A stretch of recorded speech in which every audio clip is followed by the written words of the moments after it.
Hello and welcome to another video here at Movie Mash, and today we're going to talk about Glass Onion. But before we carry on, hit that like and subscribe button just there, right there. Thanks. Now let's get on with it. Now Glass Onion is a Netflix movie that will be released on the 23rd of December. So anyone is interested in seeing it, it will be the 23rd of December, not long. But it's got a limited theatrical release, and I was lucky enough to see it on Wednesday. Now it turns out, on a side note, that this film is doing exceptionally well, and it's got a little release on it and a few screens, but it's actually been doing, it's done up like 16 million in the last week or so, which is huge for the budget and for a Netflix film to just do that. So maybe there'll be more on the horizon for Netflix to actually put money into a movie, making real content and putting it out there, but time will tell. But this film's doing really well. Now, let's just get on with it. So Glass Onion, starring Daniel Craig, Dave Bautista and Ed Norton, along with another host, a load of cast members like Kate Hudson's in it and stuff like that.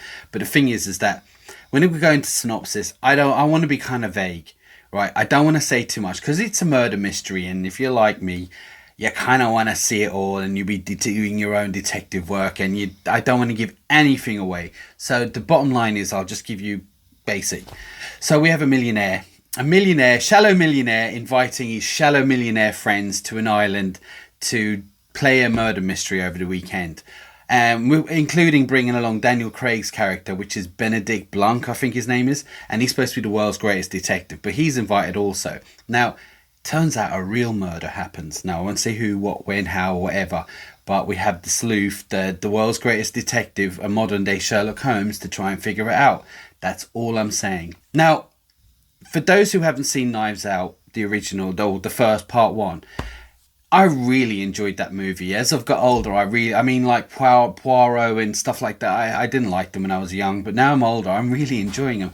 So when I saw Knives Out, I really enjoyed it. And I have to say, I was looking forward to seeing this quite a lot. And did I like it? Well, actually, I did. I quite liked it a lot. It was really enjoyable. Was it better than the first one? No, but there's a lot of people saying that it is, so it's just my opinion. I think just a little bit, the first one, just a little bit, but you'll see why in a minute. Now, let's get into the positives.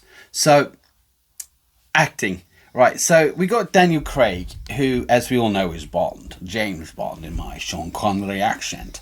But no, he plays this sleuth. Now, I have to say that he is very different on this to what you normally see him as Bond. He's very eccentric, very quirky, a bit all over the place. He's really a standout in this. He really takes your mind away the fact that he was Bond. He is zero like Bond on this. And if you watch like films like with Sean Connery and Pierce Brosnan and Roger Moore and all that, you still kind of saw him as Bond, and they did kind of Bond type movies, and they were always kind of cool still, do you know what I mean? Where on this, he's just so eccentric and all over the place. He was a real standout. Turns out there was more than one standout on this movie. Edward Norton, look, we all know Edward Norton. He's just a great actor. But I'll be honest with you, on this, he was really good on this. I felt like, because apparently in real life he's a bit uptight and he can be a bit cranky and all that. I felt like he was actually having fun doing this movie, where he's not the lead character. He's a main character. He's not the lead character. And I will say that I feel like he stood out quite a lot for me. And yeah, he was really good. Now, Dave Bautista, there's a load of other characters, but this is another guy who has been around. He had kind of a big part in this. I can't help but say that I really like Dave Bautista in everything I've seen him in. He's not like quite Dwayne The Rock Johnson, Dwayne The Rock Johnson, who seems to play Dwayne The Rock Johnson no matter what. This guy has done different types of roles, and he plays a bit of an idiot on this, to be honest with you. And you know what? I really liked him on this. But there is another character. There's another actress on this called Jenny Monroe. Now, I don't know if I've said her name right, so please, I'm terrible with names. But I will say, at the beginning of this movie, I didn't think I was going to like her. Now, she plays a really important part in this movie, and I'll be honest with you, she's another show stealer. I didn't think I'd like her. She played a really good part. She really did a good job, and I was really impressed with her. All the acting was good. The story was good. Everything was good. But I do have a few negatives and a few mixed, and let's just jump into negatives. Now, I don't really have many negatives with this movie. The film was all right. So how can I say, right? The murder mystery doesn't really take place in the first hour, and that may piss people off. But for some reason, it might have pissed me off. I would have thought it would piss me off, but it didn't. I feel like I enjoyed it all the way along. But the murder doesn't take place for a first hour, and the film is quite long. It's on for an hour and about 15 minutes. 2 hours and 15 minutes, which is a bit long. And I will say that the negative I had was not the reveal. The reveal was actually quite decent. It was the last act. There was some silliness that went on that nearly entered into kind of childlike silly, and I just didn't like it. It went on for way too long. I wish they'd finished that off and just stopped it or shortened it. Just my opinion. I don't know if you all agree with me. It's just the reveal. We have the reveal, which was decent, and all the rest, and then there's a last act, and I felt like it just borderline kind of silly, and it wasn't funny, and it wasn't. It just irritated me. But that's just me. I get irritated easily because I'm getting old. Now let me get into the mixed. All right, so the mixed. All right, so there was a lot to take in on this movie, I felt, right? And there's a lot of character building on this at the beginning and all the way through and all that.